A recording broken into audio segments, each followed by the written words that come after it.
Mhm. What is Woo! going on, everybody? Welcome to episode number 59 of the Everything NYJ podcast. Liam, Italy Jet, and we are being joined once again by a very special guest, NFL coaching legend, the one, the only, Mike Westhoff. Coach, how you feeling today? Thank you. No, I'm doing great. As we were talking earlier, we're all kind of recovering from that hurricane, and I'm getting back to normal. It's a slow process, but I'm doing fine and getting back to normal. So it's been slow, but and then the good thing for me is that during this craziness that we've gone through down here, I've been able to spend a lot of time watching football. So that's really been a lot of fun for me. So I've gotten away from all my crazy worries that we're all put up with down here after that hurricane by really concentrating and enjoying football, and very much so with the New York Jets. So I've kind of I've very much enjoyed what I'm most everything what I see from them. Yeah, mostly. Mostly good Mostly, things. 7-4, what a good feeling it is. sure it is. Gino, Sure. how you feeling? Man, it's been a busy day, but good. Always here to love talking Jets, love hanging out with Liam and Mike. It's like I said, it's going to continue to get busier because of the holidays and stuff. So, but overall, good. Mike, how's your family? How's your friends? How's your health doing? Everything My good? health, I'm fine. I live by myself down here. I have a girlfriend. My son lives and my grandkids are in Washington D.C. Though I get to talk to them pretty often. I get up to see them once in a while. So everybody's doing pretty good. Everybody's good, and looking forward to. I've had a lot of fun doing some publicity work for my book. I've done a bunch of book signings, but yet the hurricane kind of smacked that, so we put that on hold. Though, but now I'm getting back into everything, so I'm getting my whole life kind of back to normal. It's been a slow process, though. Absolutely. Well, I'm glad that everybody's safe. I'm glad you're safe and healthy. Definitely. Um, Seems like with the hurricane, you. If you would have witnessed what I witnessed out my front window, trust me, it was scary. I live 8.5 miles from the water. All right. Now I'm on a golf course. There's a lake around my house, but I live 8.5 miles from the Gulf of Mexico. Oh I wow. saw a Okay. 4 foot surge of water came down my street, picked my SUV up, my Ford Explorer, and moved it right into my yard. I watched it. Wow. That's pretty powerful. Jesus. It's Yeah, pretty that scary. that's very powerful. I mean, And 155-mile-an-hour winds. I watched trees get broken in half. It was a scary time. Uh, I don't know. I hope to never have to go through it again. I don't want to do it again. And I'm there by myself. The power was gone. oof, This was tough as it gets. It was tough as it gets. absolutely, I could only imagine. Obviously, me and Gino, we send our our condolences to everybody that's lost everything down in Florida. Yeah, Very just tragic events. that's it. I don't Um, think the whole world. Everybody's recovering. It's going to be. It's a beautiful place here. The islands are my hangout. Sanibel, Captiva. That's where I spend so much of my time. Although my boat did survive. My boat was in a big barn, and the bottom floor got destroyed, but the top 2 floors. So my boat's fine. So when it all gets released, I'll be able to go back out. So I'll look forward to that. yeah, obvious. That's awesome. So like the hurricane, like you do everything in life, you figured it out. A Obviously, little the name bit. of your book. Do you want to just talk about your book for a second? Sure, of course. Yeah, I'm very proud of it. I've done very well. I've sold quite a few. Although, when you're a small guys like we are, a publisher, and you're small like I am, I'm not a big name writer. It's hard for them to put out a mass number of books. So, it's not like you can walk in Barnes and Noble and there's 10 books on the shelf. That's not the case. But you can order it anywhere. You can order it online through Mascot Publishing, Mascot Books. You can order it through Amazon, Barnes and Noble, anywhere. I spent 2 years writing it. It's something that I always wanted to do. I thought I had a very good story to tell. I wrote every word. I had a writer, Barry Wilner, that helped me, although he conducted the interviews. I didn't want to interview the players. That's something, and I told him I didn't want to do that. I wanted him to do it. So, you're going to hear me tell the story, and then you hear Leon Washington tell it. And that's really fun. That was really fun to do for me. And it's all about a journey through my life in the NFL, 32 years with special teams coming out of nowhere. I didn't, I totally by accident. And all of a sudden, we took it, and I think I had a lot to do with this, took it to a point that it had never been before. And because of rule changes, it's kind of been diluted, and it'll never get back to that point, ever. It'll never be there. And so that's a little bit sad for me, but I'm proud that I was a part of it and a very integral part of it. And I'm excited. I was happy to do it. I'm proud of it. And it's a good story. It's not just a football book. It's a little bit about everything. It's about figuring it out and my experiences with health experiences and, the guys that I worked with and, the great coaches that I was involved with, the Don Shulas. And then the time, I think I chronicalized our time in New York very well. My time with the New York Jets was one of the greatest times of my life, especially the first 10 years. I loved it. And we were good. We were a good team. We were good. We really had fun. I was in the playoffs 60% of the time, and we were knocking on the door at the AFC Championship games. And I loved the people. I loved the stadium. I loved going into the city. It was just one of the great, great times of my life that I'm very, very proud of. Man, that's awesome. So I read your book and I really enjoyed it. Thank you. And I really enjoy you as a coach in your playing days as well. Can you talk to me about the relationship between you and Don Shula and also Rex Ryan when you were working for them? Because I really love those coaches a lot. I know you Sure. worked really closely with them. Can you just Yeah. tell us the story and everything? Obviously, extremely different. I mean, you're at both ends of the scale there. And I don't mean that negative at all, just different. Don Shula was the boss. I mean, he's the winningest coach in the game. He wasn't, as I talked about in the book, he wasn't the head coach of the Miami Dolphins. He was the head coach of the National Football League. There's nothing that went on in the business that didn't go through him. Not a rule change, not a business change, you name it, Don Shula was part of it. And so to work with him, and at first, when I'm telling you, at first, it was exclusively work for him. But then after time, it became work with him. And I became very close to him. And he liked me. We got along good. It took a while because he's tough. Oh, is he tough. And but he's a great coach. He can do it all. He understood he could walk in any meeting and take it over. He knew every rule. He knew how to manage the clock. He was a gentleman and a disciplinarian, but he did everything in a first-class manner. There was no cheating with Coach Shula. It was all right up front. And I learned a tremendous amount from him and was able to do that most of my career.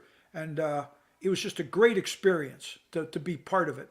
And he and I did a lot of things together. I used to, I told someone a couple times, he asked me a million questions in my career, of which none of them was ever a question. Mike, you think maybe in other words, Mike, get your ass over there. That's what he was really saying. So it was really kind of cool. And it was a lot of fun. Now with Rex, I didn't know Rex. I knew his father, of course, his buddy with a great defense, and Rex being a very good defensive coach at Baltimore. Rex was fun to work with. I liked him. He was fun. I used to love at night sometimes he'd come into my office and he'd say, let me show you, Westy, he used to always call me Westy. He said, let me show you something. I'm going to try this tonight. And he'd draw this thing up and I used to love it. I mean, he was really into it. He was a very, very bright defensive coach, exceptionally bright. And he knew defense. And he would draw it up. And I remember sometimes being on the field on Sunday and I'd see it. I'd think, oh, yeah, there you go. I remember that. So he was into it. I used to enjoy that. He took a tough, demanding, pressure-filled business and made it fun. He made it fun. The other thing that don't ever be misled by this, sometimes Rex's craziness in the media, a lot of times, sometimes it really was craziness. Yeah, sometimes. But sometimes he was a little smarter than what people thought because he would throw things out there to take pressure away from the team. He did it on purpose. And never once was there a lack of discipline or organization with our football team. Think back. We didn't have off the field problems. We didn't have anybody doing something stupid to their wife or, we didn't have that. We had good people. Everybody practiced. Everybody was on time. Everybody worked hard.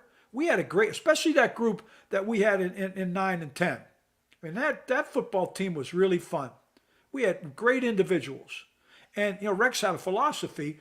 Obviously being a defensive guy, he liked to run the ball on offense, control the clock. Keep Tom Brady on the bench if we could. That was Rex's philosophy, and I liked it because he let me alone, let me do whatever I wanted, and I had like a little miniature all-star team. I had some really good guys. We had think of my years at the Jets. I had nine different guys that led the National Football League in returns. Now, there's no coach or franchise that are ever going to touch that record. Nobody. Hey, yeah, some Chicago had Devin Hester. Okay, I didn't have Devin Hester. But I had 9 guys that led the league. I had Santana Moss. I had Chad Morton. I had Leon Washington. I had Justin Miller. I had Brad Smith. I had Joe McKnight. These are good football players. And we helped us win games. And I'm very, very proud of that. And that's something that I know we did, and it meant a lot to me. And so it was a great experience and a lot of fun. But Rex was fun to work with. He really was fun. And when we kind of got away from his philosophy, we started to change as a team. We lost all those guys in free agency. We just didn't manage things very well. And then we went to a type of team that I didn't even recognize. We went from a team that everybody was afraid to play to a team that I don't know who in the hell what we thought we were trying to do. But it didn't work. And it was a shame. And it's taken them about 10 years to recover. And they're just now, in my opinion, kind of getting out of the hole that was created there after that 2-10 season. It started downhill 11, 12, and it just collapsed. It was terrible.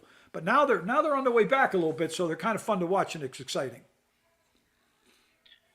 Very well said, Coach. Very well said. And the special thing with Rex is like, I think we're starting to see it now with Sawa. We haven't had a coach since Rex Ryan that the players were really willing to run through a brick wall for. I didn't get that same feeling with Todd Bowles. I didn't get that feeling with Adam Gase. I don't think anybody did. But before we continue, I just want to, say hello to everybody in the chat. Matthias, Vinny, Dakota, Abby, Elmo, as always. Thank you guys for joining us. Jets Life Podcast. So obviously we were talking about your time with the Jets towards the 2009-2010 season, towards the end, how it kind of fallen off a cliff.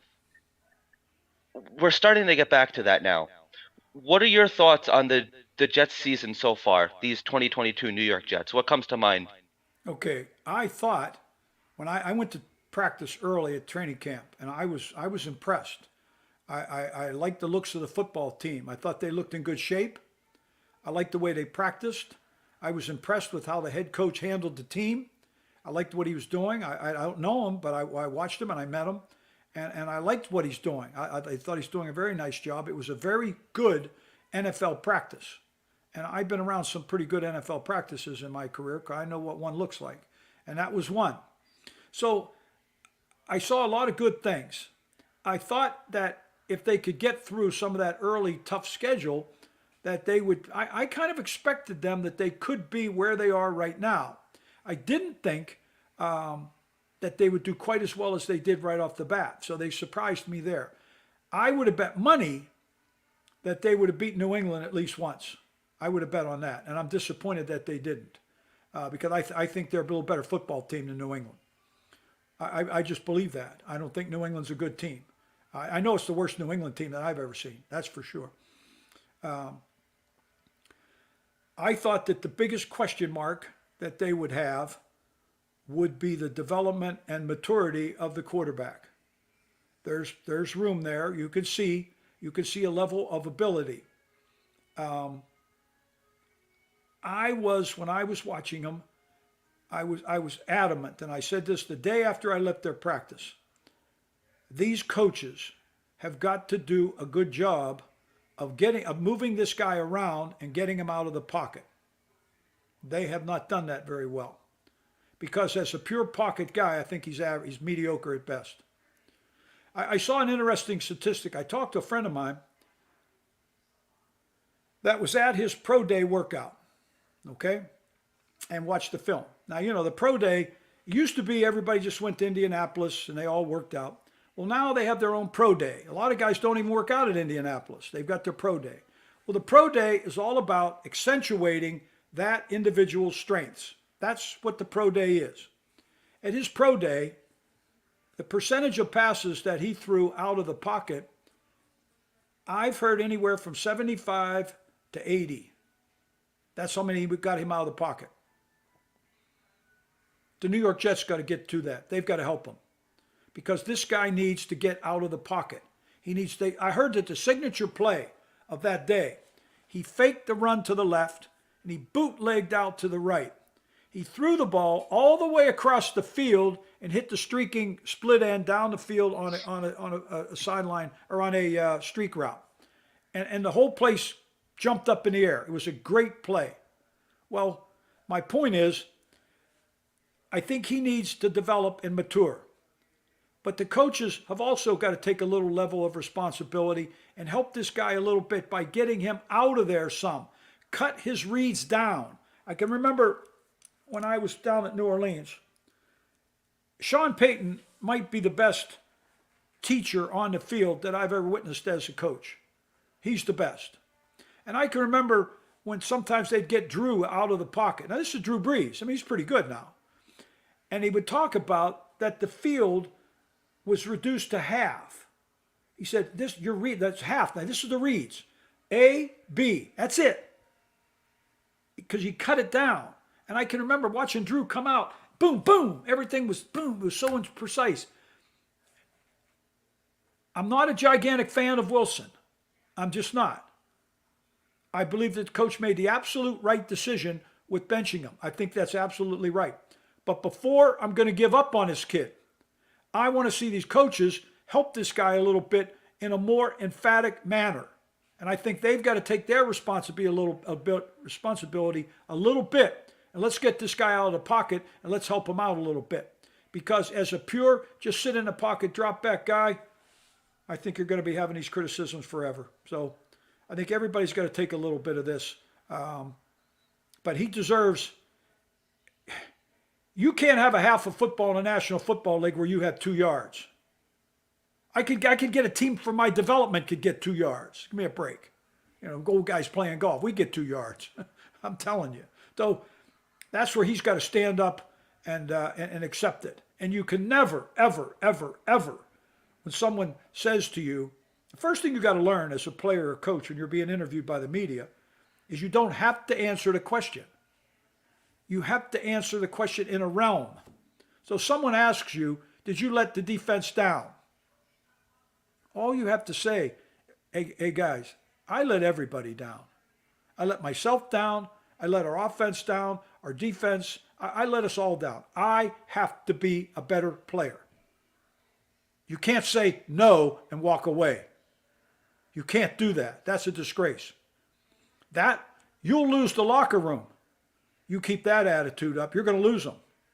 Now, hopefully, that you can get them back, because this is a National Football League. The grown men play on Sunday. I'm not totally convinced that he's not an example of not 100,000% understanding the difference between college football and Sunday football in the National Football League. I'm not convinced. We'll find out. Because right now, he looks like a pretty good college football player that hadn't figured it out in the NFL yet. We'll see. I want to give him a chance, but I can't give him a chance unless those guys do their part, and they got to get this kid out of the pocket a little bit. If they do that, I think we might find a good football player. I'm hoping. I'll tell you the truth, guys, I don't know. Absolutely, Coach. I mean, you really hit the nail on the head there. A lot of people are saying, and I kind of see this too, where there has been plenty of times where he's had a clean pocket and his mechanics are just terrible. His footwork is terrible. He's just not staying in the pocket. He's not trusting his offensive line.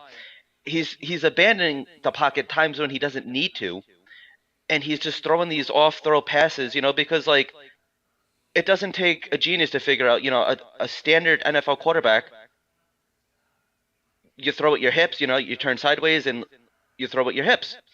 He's throwing straight.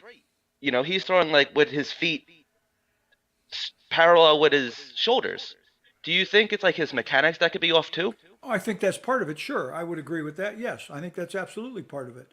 One thing you see with some of the great guy, the great the Mahomes, Tua down in Miami, some of the guys that aren't really maybe a real big guy. Okay, they've got great body movement. I mean, they move all over the place when they throw the ball. They're not sitting statute in the pocket.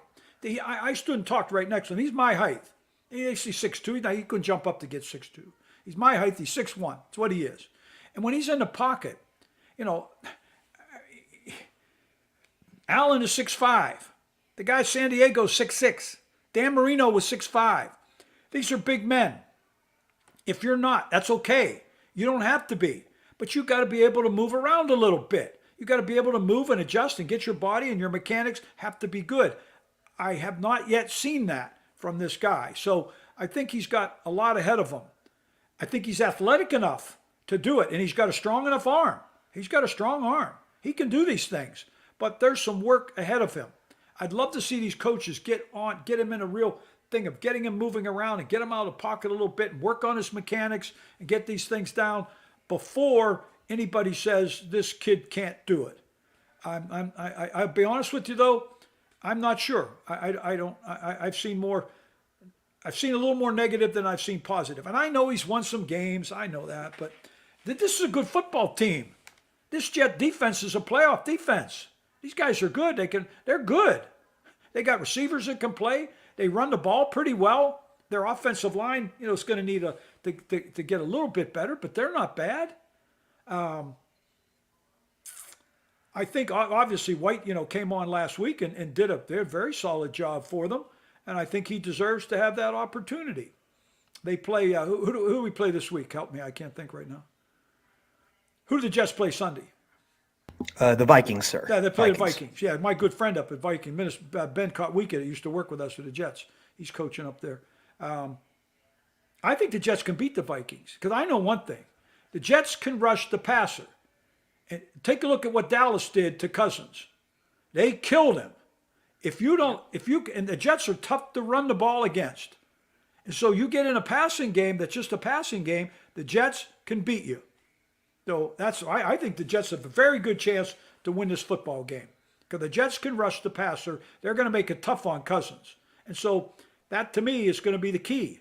Can they do that? But they can't have turnovers. You can't make dumb mistakes. You got to play solid. You got to run the ball. You got to win in the kicking game. Whatever it takes, a good punt, make a field goal, whatever it is. You can't do anything dumb. Rush the passer because you put some pressure on Cousins like Dallas killed him. I mean, they killed him. And I think the Jets defense is pretty doggone good. So I think the Jets will win this football game. You were saying that you agree with Zach Wilson getting benched. And like you said, you have to have more than 2 yards of offense in a half of football at least. Mike White came in against possibly one of the worst defenses in the NFL, the Chicago Correct. Bears. But also, Mike White hasn't played a real NFL game in over a year. I understand. So I got you. with Mike, It's not like we're talking Mike, about bringing Joe Namath in. It's Mike White. Give no, me a break. But I thought he held up absolutely. pretty good, and he deserves a chance. You have to. I think the coaches are smart. Nobody wants to just say, "Hey, Zach Wilson's not good enough." Nobody wants to say that.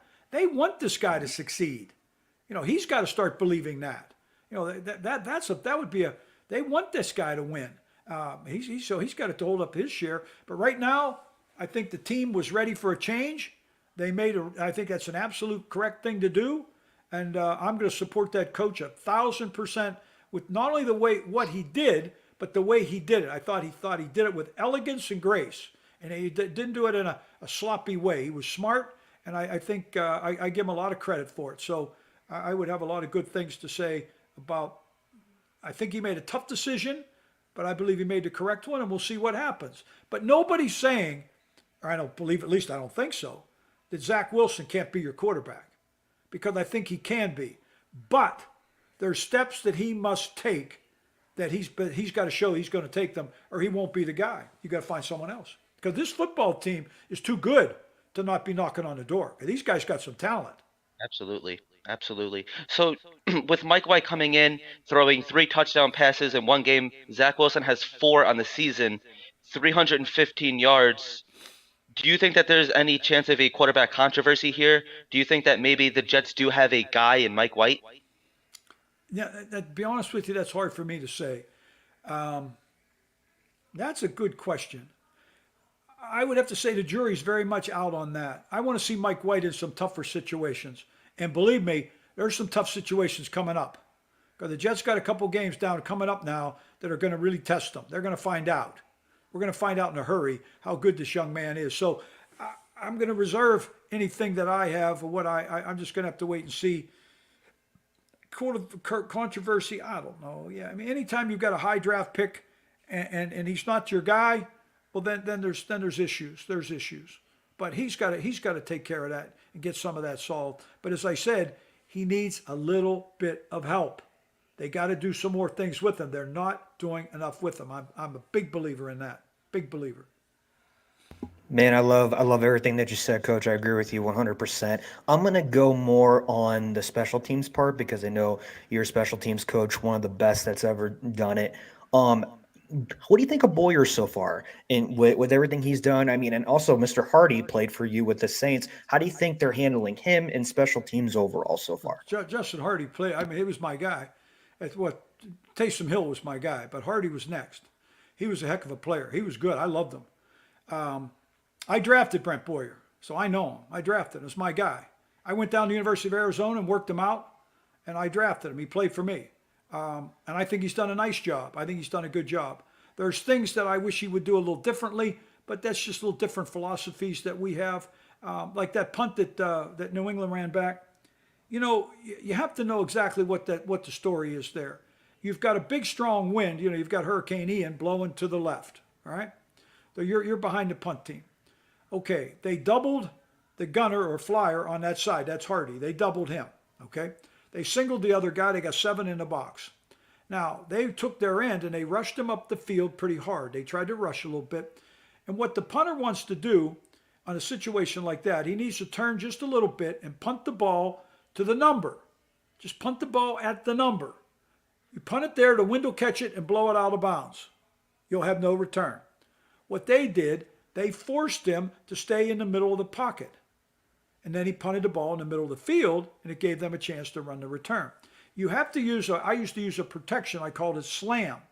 I would take my wing on the side of the punt, and we would fire off the ball and smack that number 1, the rusher, right in the face. And then we'd bounce outside and cover, and the fullback would pick him up. That gave us a soft side to punt the ball. So the punter could feel comfortable to punt right down the number. He didn't have that rusher right in his face. So, but if you don't do that, well, it's not as easy. So what happened? He punts the ball a line drive in the middle of the field. The guy's got a chance. Get a couple, even though there was a block in the back, clearly at the end of that play. But next thing you know, you got a touchdown. If he punts that same punt down the number, the ball blows out of bounds, they go into overtime, and now you got a chance to win the game. You have to do that. You have to know how to orchestrate certain situations. You got to have to know all of them. And I think that's something that I think it's something I know. I learned it. It took me a while. I got beat up. I got beat my share of the time, but I inflicted more than I got. So I get it. But that's what you have to do. You have to help. You got to help them out because they doubled their best guy. You know, the ball came right where they set it up. Couple steps over here. Bam! He hit it. Boom, boom, boom, boom, touchdown. That's sad. That made me sick. That's the first punt return for a touchdown the whole year in the NFL. Nobody runs them back. Just punt the ball. Yeah, it's just that drove me crazy. I didn't like that at all. And what are you going to do? So it's tough to execute if you don't have all the little parts. And New England rushed up the field a little bit, forced him to punt the ball a little bit in the middle of the field. He punts it right there. You know, he shouldn't have done it, but he did it. And the next thing you know, that's what happens. Yes, sir, man. I agree with you 100%. I love that you drafted Boyer too, and you worked him out Sure. as well. Do you I'm gonna go to the defense a little bit. What do you think of the rookies so far on defense and how they've just stepped up? in a big way with Sauce, and then other guys on defense. How do you think they're playing so far? I'm no expert on them all because I think in order to really do that, like I used to do when I was working with the media, I would really study them. If you answered me that question when I was working for SMY or ESPN, I could have given you a much better answer because I would study it. I think they're very good rookies. I think they're playing well. I like those young kids. I think they're all playing well. I must admit, for some reason, my favorite guys, and I don't know everybody, I love their two big defensive tackles inside. I think those two guys wreak havoc. They are good. They're just kind of my favorite. I watch on television. That's all I do. Yes, sir. I Yeah. don't get to study it. I'm not watching it on film like I used to. Though it's hard for me to give you a real great answer because I don't know. I don't know enough. I don't study Yeah. them enough. Yeah. I think they've done a very, very good job of putting this football team together. These are some talented young people. They've done a nice job of drafting.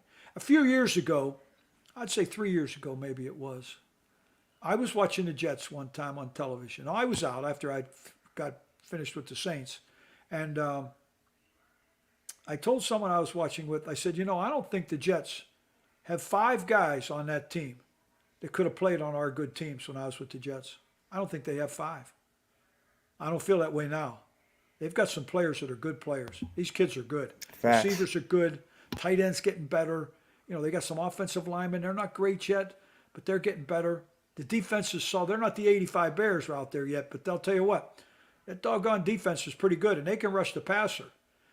Cousins doesn't look out. These guys will knock him around a little bit. They're tough. And I love those two big defensive tackles. Mercy sakes, those guys, man, I just think they're good. So, I don't know everybody. I don't study them. I'm just watching like a fan. But what I'm seeing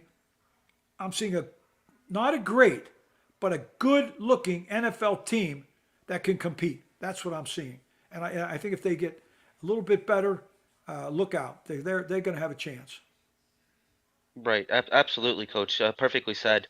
Obviously, you are just watching as a fan, but is there one rookie in particular, in your opinion, that is standing out the most, whether it be Sauce Gardner, Garrett Wilson, Jermaine Johnson, Clemens?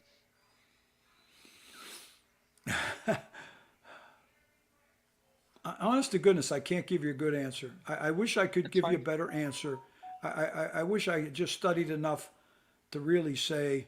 Um, I honestly don't know because I'm only watching.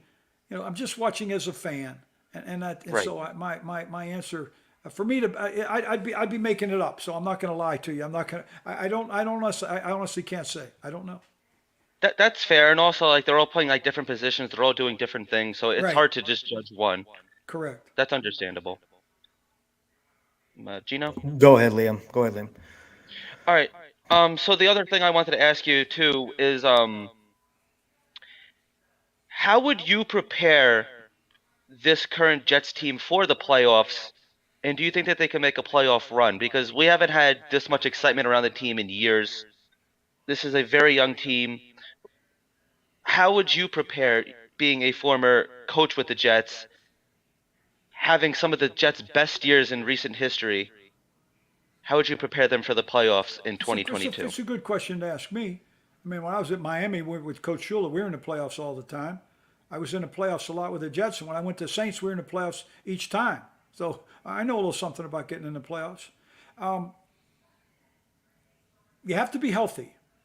So the guys have to do a really good job of taking care of themselves off the field. They have to be smart. They have to work hard at their rehabilitation. They have to work hard at the weightlifting to do the things the right way, getting massages, whatever it takes. You have to be smart and you have to work hard at that. Keep your body as healthy as you can because this is a long, tough run. This is tough. The one thing that makes the difference in playoffs, you have to be tough. This is where the tough guys come out. And this is where the game is very physical. And when you go into that game, you're gonna it turns up now. I mean, it turns up. You think they were hitting before? Wait till you see this one now. I mean, they pound each other. So this is where I think it makes the difference. The one thing I loved with our Jet teams, and I knew we were tough. We were tough guys. I know Mark Sanchez was our quarterback, and he was a good, solid guy. It wasn't Tom Brady, but we were tough as a football team. We'd knock your head off. Our guys were big and strong and tough, and we played that way, and that's what carried us through. And we won those games because we were just tougher than the other guys. And so that's the one thing you want to talk about. You want to practice the little things. You want to make sure you practice penalties because penalties will kill you. You want to make sure you're not doing dumb things. You have to prepare for all that. You can't beat each other up in practice. You can't because it's too late now. You might have one day where you wear some shoulder pads and shorts and you bang each other around a little bit, but you're not going to kill each other. But you got to get them ready to go, and then you want to talk about it. I mean, I used to love to do it. I mean, I would love to really show plays where we were really physical, and I could show it on film, and I used to love that kind of stuff. I'd show it and talk about that and talk about you want to play this, you want to play this, guys. You don't want to play us. You want to play somebody else. But we're gonna knock your head off, and I would get them believing in that, and I loved it. So I think that's a big part of it. And then you really have to do the extra. You want to study your opponent a little bit better than maybe you have all year. Put that extra hour in. Stay in the film room a little bit. Do things like that because it's so worth it. Everybody's watching. It's an incredible time. It's so much fun. There's money involved. You're going to win some money. So it's that involved, especially for those young guys. That's a nice check. I used to love it. I sent my son through Ivy League education with money I made in the playoffs. So worked for me. He did pretty well. He's an attorney now. He played football. He did great. So yeah, that's all the little things you have to do, and then get ready to take advantage. Come up with something that they haven't seen as a coach. You got to find a little something different. I used to always have that. I always had a block they had never seen. I had a return they had never seen. I had something that I knew I could get them with. And then make sure you're on top of every little rule. I used to have a thing on Saturdays I used to show called Smart Rules. And I would go through film during the week and I would find mistakes that people had made. And I'd sit there and I'd say to one of our guys, I said, all right, I said, Liam, you going to do what are you going to do here? And I'd make you answer my question as to what you're seeing on the film.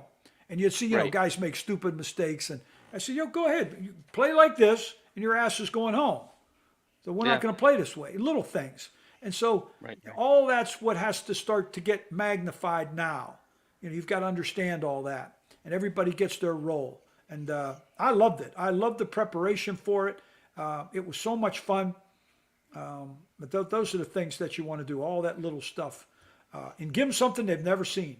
Give them something they've never seen before. I used to love to do that. I was going to give them something. It's tougher to do now with special teams because the rules are so different. But back then, come on, I could give them headaches back then.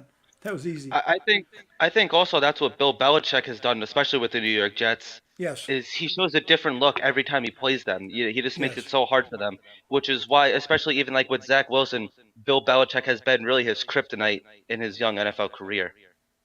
Well, I agree with you. Now let's get the Jets to bootleg him and get him out of the pocket. And let's find out if Bill Belichick's junk's going to work at all. Because I think you could pick it apart a little bit then. But if you don't, you play right into his hands. Right into his hands. So those are all little things that. But it's a fun time.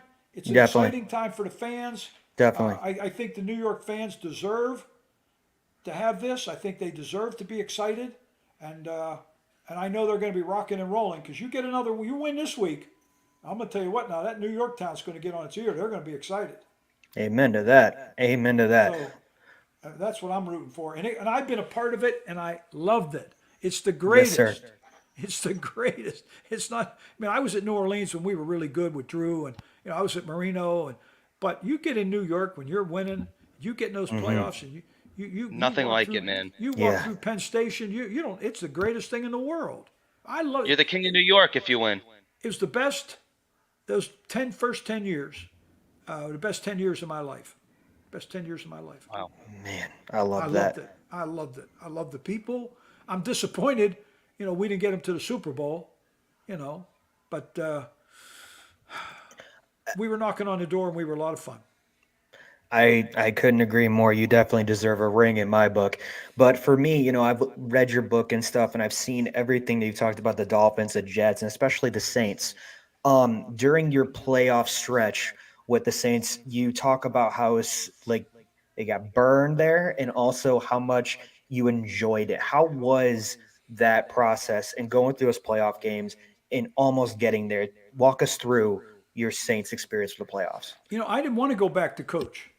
I had been out for 5 years. I had a radio show with Anita Marks on Sunday, and Chris Canty and I, and then when we did the SMY post game show with with Ray Lucas, Ray Lewis. I had a ball. We had fun, and then I did the pregame show though. And all of a sudden, I get a call from the New Orleans Saints. I didn't know anybody. I never met Sean Payton in my life, and they said, Mike, we think we're really good, but our special teams are really struggling. So they talked me into coming down there, and I said, okay.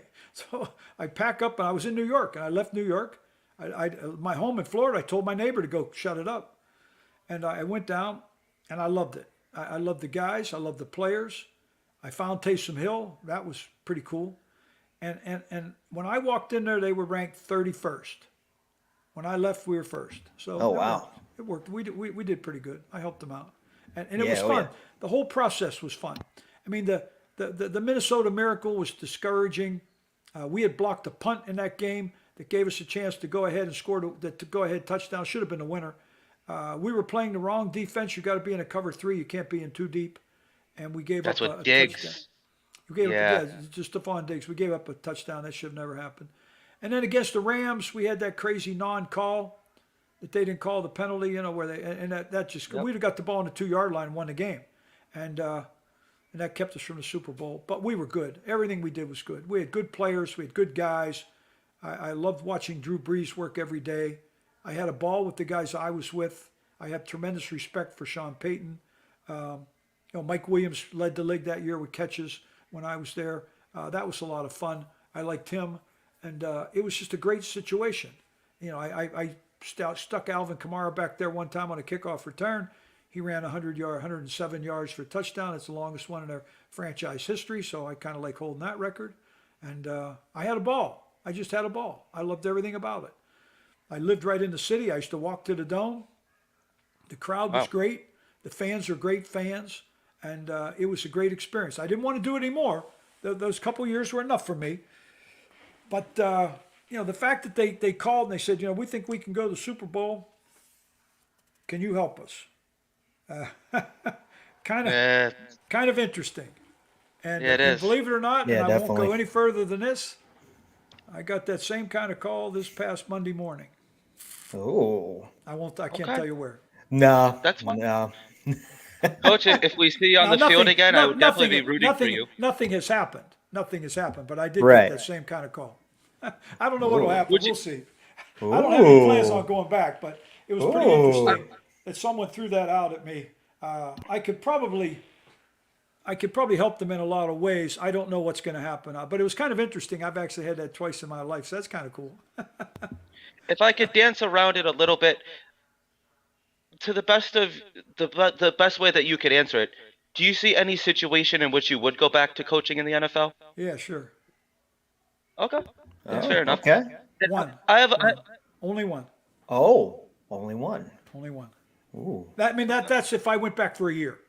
Okay. Like a Okay. And consultant too, if I, maybe. no, if I went back and helped someone as a consultant for a little while to help them solve a Yeah. problem, that's a different thing. That's different, and I Okay. would do that. And I've done that on the phone many times.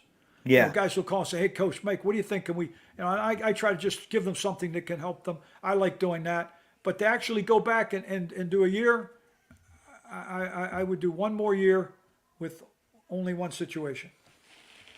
Okay. I like I that. have a little bit of a hypothetical for you, real quick, and I know it might be kind of hard for you to answer as an outsider looking in, but if hypothetically you were to take over the Jets special teams from Brant Boyer, is there anything that you would be doing different? That's really it's kind of an unfair question because by my saying if I did it different, then it's like I'm criticizing, and that's really not. It's just Oh, I'm okay. different. I'm different, and I do things differently. That's just the way I practice and organize. That's just me. and that's no criticism of his whatsoever. So I really don't want to. Yeah, sure, of Absolutely. course I would, but that's more of a matter of just how I do it than what he's doing. That's maybe I would consider not correct or whatever, and that's not the case whatsoever. Absolutely. That's Yeah. not the case at all. Absolutely. Man, yeah, definitely. I agree with you, Coach. Do you? I've watched your post game shows before, like, and I was just wondering. It was fun. It was awesome. I love seeing you on there because you're one of my favorite coaches of all time. So it was one of Thank those you. things for seeing that right there on the screen. It was really cool. Would you ever go back to something like that, or are you just kind of like I You see, love I'll being a tell you what, fan? it's a good point. I don't live in New York. When I was living up there, and then when I retired and I came down here and I would go back all the time, I had very close ties to New York. So it was easy for me to stay on top of it. I was part of it. Now that I've been gone and I'm in Florida all the time, I'm not a big part of it now. I'm gone from it. And so, no, I would not want to do it any longer. I don't. I don't. I love the fact when I was kind of in the middle of it. I was living there. I was there all the time. I went in the city. I studied everything. I broke down film and I went to the studios. I was part of it. I loved that. To not be a part of it and for me just to go and get on a plane every week and go to New York, no, no, no, I don't want to do that. I don't want to do that anymore. That's too tough. I love watching. I love watching as a fan now, and that's enough for me. And to tell you the truth, I've enjoyed these shows, the podcasts. You guys have done a very nice job as podcasts. You're prepared. You Appreciate work that. hard at it, and so Thank you. I enjoy it. And I think I think I give you guys a lot of credit for going out and working at it and putting together a good product, a very good product. Thank Man, you. I I appreciate appreciate that, that, Coach. Coach. You're welcome. So before I jump into more of the Jet season in your book, do you like traveling for the publicity? You've been going to, like, I've seen you at the stadium, I've seen you all over like social media and stuff. Do you like traveling for your book, and do you like all the experiences, Yeah, I do. meeting Jet I fans, have a, I meeting have a great Miami? I Do you have a like all really that? good I have a really good assistant. Oh, there you go. Denise, that's a social media expert. Mm. I'm a social media non-expert, so I'm just trying to learn. She helps me. Hmm. I like going and doing the book signings. I like going to some of the booster shows. I've gone to a couple of them where you've got it's a jet bar or whatever, and they're rooting for it. I've really had fun doing that. And then people buy the book, and I sign the book, and we talk, and it's fun for me. Yes, I enjoy the fans. I root right along with them. I don't think I know any more than they know. Probably maybe a little bit, but I don't act like I do. And it's fun for me, yes. So I kind of enjoy that. I've started a new thing. I used to do this back right after I got done coaching, but I'm going to go back into it, where I will go to these different organizations and speak. I'll give like okay, it's not really a motivational speak. It's just this. I'm pretty good at it, actually. I really enjoy it. I'll talk a little bit about how I related concepts, precepts, philosophies of things in football that they can relate to whatever business they're in, and I show them how to do it, and then I get paid for it a little bit, and I get to sell some books. Though I've got several of those scheduled coming up here in January and a little December and then February, and I like that. That's fun for me. I like doing it. I get great questions, so yeah, I enjoy that a little bit. So I've had fun promoting my book. It's not easy because when you're a small publisher like us, you have to do a lot. Now I've had several big companies Right. have talked to me about buying me out, and I'm looking into that a little bit. I'm looking into doing that where they'd be able to put out more. And then I've got one guy that came to me that has really made an interesting proposal. They're screenwriters. They took my book and they did a screen thing with it. He wants to do a deal with me where he would try to push the book for like push it to ESPN for like a 30 for 30 or for a thing like Oh, that. Yeah, he's interested. I think it would be a great story because it's all you can interview everybody, and that part of the game is dissolved. It's gone. You don't have it anymore. Though I think that a that type of thing. I think that would be pretty good. Another guy has talked to Netflix about it, about making a movie out of it. I think that's kind of cool. So that was kind of fun. Awesome. So I'd yeah, watch it. I watch I it think people over would and over watch it again. too. It's a good story. It's just a good story, and the fact that I did a lot of it while I was going through fighting through cancer, and of course, and I'm fortunate I was in New York, where Sloan Kettering, the greatest hospital in the world, and Weren't you I had misdiagnosed too at one point? at first when it first happened back in Miami. Yes, absolutely, Yeah, yeah, very much so, very much That's so. right. That's But I right. survived it, and I figured it out. That's all I did.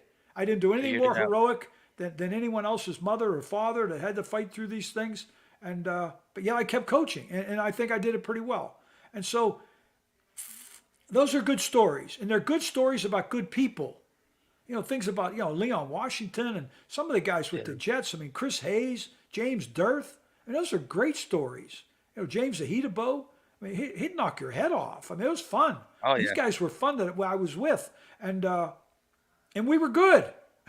We were yeah. really good, and it was so much fun and so enjoyable. Um, oh, you could make a great movie out of it. You can make a great. Not I'm not talking about. I'm trying to be Clint Eastwood or somebody. I don't. But it's a fun story, and it's true. It's all true. It all happened, and it came at a certain time. And then with the rules, you don't see it much anymore. It's gone. You just don't have as many plays, and it's changed dramatically. But to do one of those kind of stories, or do a thing for ESPN where you could interview everybody and show those clips, pretty cool.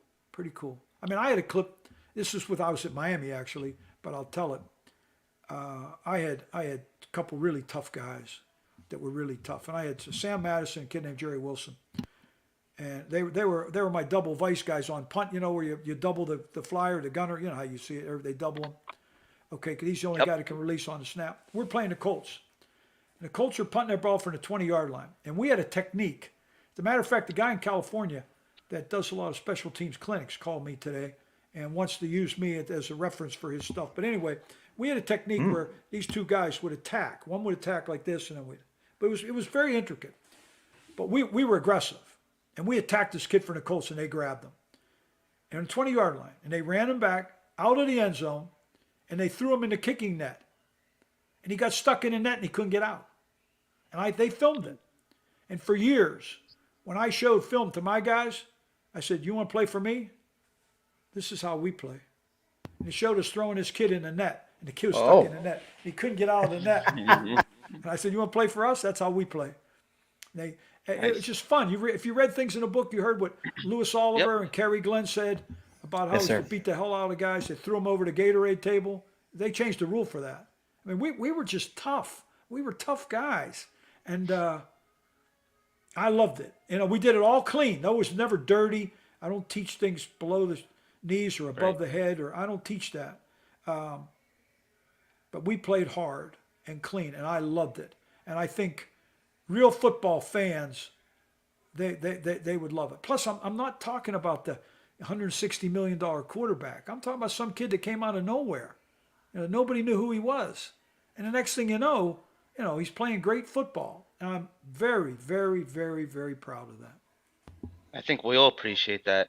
Now, you were talking about a little while ago, just good teams with good players.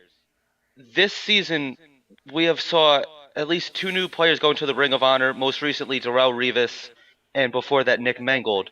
Can you just talk about your experiences with them? Oh, they're the best. I mean, Nick Mangold had like the perfect body for a center. He's this big blocky guy. He was just a big man. Just big. You had to hit Nick with a truck to get him to move him. He was just big and powerful. And he was perfect for it. And he was very smart guy. Knew how to make all the calls, hold his ground. And was a very, very good technical football player. Darrell Revis, actually up until I went to the New Orleans Saints, I said for years that Darrell Revis was the hardest working NFL football player I ever saw. I had to change that and give that to Drew Brees, because Drew Brees worked like nobody I ever saw. But Darrell Revis worked his tail off, and he was a real pro. I mean, I remember Rex would like line him up on one side and everybody else on the other. He'd put them all over there. You got it, Reeve. He could do it all. He was talented. He was tough. He was smart. You know, he would practice. We always had officials, and I mean, I used to hire them all, and they were my friends. Darrelle Revis would get a penalty in practice. Instead of being a little twerp like a little baby and complaining, he'd go to the official and say, "Why did you throw the flag on me? What did I do?" He wanted to learn, and he never would get beat, ever. I remember sometimes they would have walkthroughs, and the walkthrough early before practice, and Rex would be the quarterback. It's the walkthrough. And Rex would be throwing to his son. Revis would knock his son down so he couldn't complete the pass. Nobody got to complete a pass on Reeve. Even if it was Rex throwing to his son, Reeve didn't care. He knocked him down. I used to love it. I used to crack up. I love that. He was fun. He was fun to you. I'm telling you, he wouldn't let Rex complete a pass in the walkthrough. And Rex has a very good arm. Rex can throw. He wouldn't let him complete a pass. Not on him. He wants to throw it over there. Don't throw it at me. He was the real deal. He was a great player. He deserves. He'll go into Hall of Fame. He'll be a first ballot Hall of Famer, and he deserves it. Darrelle Revis was a pleasure to be around. Pleasure to be around. I remember sometime I used to go to Revis and Cromartie, maybe 3 times a year. I told them, I said, look, now this team's got a real good guy. And just one time during the game, I'm going to tell you 2 guys to go double him. And they would beat the hell out of him.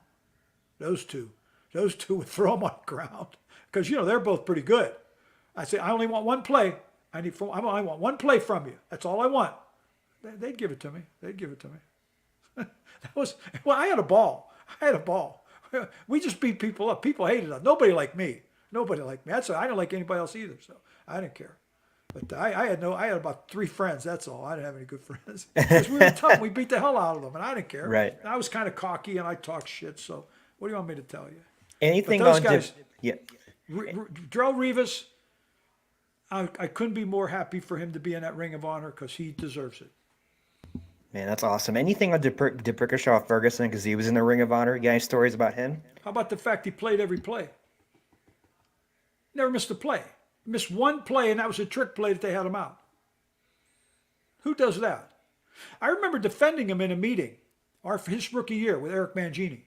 Our line coach was a guy named Tony Wise. Used to be at Dallas. When DeBrick came out of Virginia, he wasn't a real big guy. He only weighed like 280 or 270 something. He looked more like a basketball player. And so he was having trouble in his pass protection because if he just sort of sat there, he wasn't big enough and they could drive him back.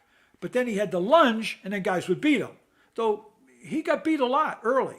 And I remember Eric was really getting after Tony about him. He can't do this, he can't do that. I finally had enough. And I said, Eric, that's enough, stop. I said, just take a time out. I said, you got a young kid here. I said, he's just trying to grow up. Get him in the weight room. Give him some time. When he gets bigger and stronger, this guy's going to beat everybody. And I was right. He left me. He would never talk back to me because I'd tell him to get lost. But I liked him a lot. I have a lot of respect for him. He did a good job. Now he grew into the position. Every year he got bigger, stronger. All of a sudden he was a heck of an NFL football player. So when we had Brick and Mangold, and of course remember Alan Faneca was at guard. We had Damian Woody. You don't think we had a good offensive line? And Bill Callahan was the line coach? Are you kidding me? You wonder why? Oh, and by the way, LaDainian Tomlinson's carrying the ball. Wonder why we led the league in rushing. And Mike Tannenbaum, we're going to get rid of that group? What are you, crazy? These guys are good. I never forget we're playing out at San Diego in the playoffs. And all we knew if we went for it on 4th down. We ran right over Damian Woody. Right over him.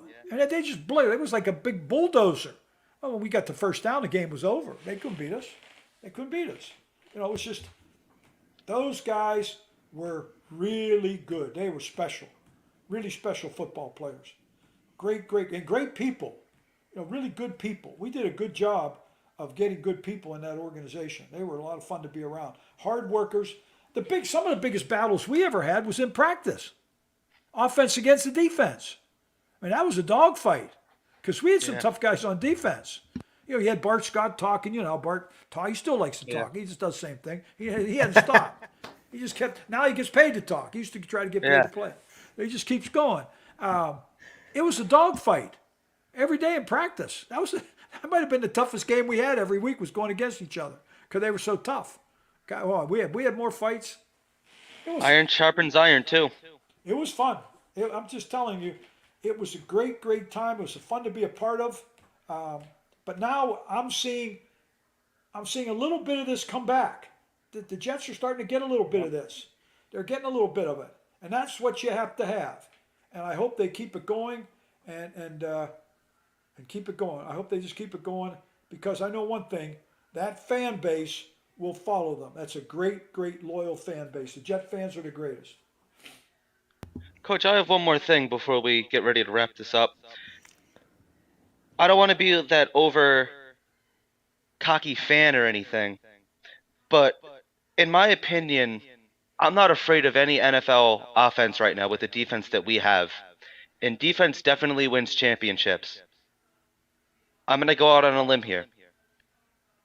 If the Jets do make it to the promised land and get a trophy, are you going to be at the victory parade? That's a good question. That's a good question. I certainly would. I certainly would. That's something I would very much consider trying to be a part of. To watch it. I mean, I'm not. I don't deserve to be involved in it all, but to watch it, yes. Um, I have a real question as to whether or not I like their defense, but that Kansas City offense scares me. They're the ones that scare me. True. They make me nervous because they do so many things well. They scare me. I kind of think I kind of like us against Buffalo pretty well. I kind of think we're going I to hold do. up. We hold up there. Agreed. And Miami depends on the weather, because Miami's so explosive but if you can get them in a little bit of a slugfest, I think you can beat Miami. But yeah, it's just I hope they're in the parade. I'd be very happy. But boy, you got a long way to go before you get to that one. We You got a certainly long way to do. go. And Exactly. that's what I'm saying. Like, I don't want to be the guy to jump. It's just so No, exciting you're to not. talk You about because, you didn't do that at all. You didn't do that. it's just They're on the right we track had, though. We got to be yeah, you got to be proud of them. absolutely. Okay, guys. Yeah, definitely. Mike, where can we find your book real quick? Where can we Okay, find you you on can social find my media book. as well? You can find my book. It's called Figure It Out. Figure It Out. You can get it at Amazon, Mascot Books, MASCOT, Mascot Books, Barnes and Noble. You have to go online. Some of Okay. the Barnes and Noble stores have some, but most of those are sold out. But you can get it at Amazon will deliver it to you in 2 days. You can get a Ooh, soft cover's $20. The hard cover's a little more expensive. I'm proud of the book. It's really a cool book. I thought we did it. It's laid out very well. We got great pictures. I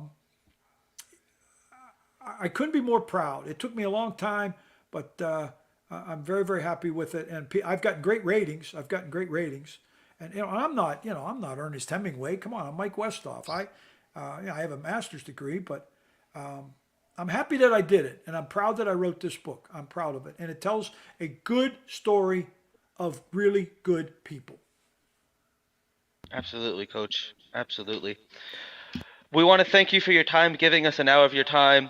Okay, you guys are It's great. Thank been, you. thank you. we appreciate you, Coach. Appreciate All right, everything that guys, you've check done. with Denise sometime. Maybe we'll go on before Christmas and sell some Christmas gifts. So we'll see how it Absolutely. Love goes. it. But Love let's it. see if we can't keep the Jets going. Amen. Mike, thank you for your Absolutely. time, my man. Appreciate you. Okay, guys, you're welcome. Thank Thank you, you. Good Coach. night. Have a good holidays. Good night. All right. Yeah, same to you. Good night. All right, guys. Thank you so much for watching the podcast with Mr. Mike Westhoff. He's a legend. We all love him. And hey, when we do get to that victory parade, you might see him, or you might see him sooner than you think. You might go on his book tour, and you might see him. Who knows, right? He might coach. Might He might coach. coach, consultant. Who Oh, knows? yeah. Who Oh, knows? that's interesting. That's so interesting, man, isn't it?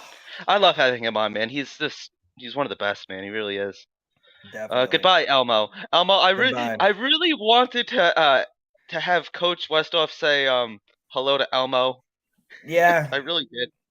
Yeah. I was considering it. I really Yeah. was.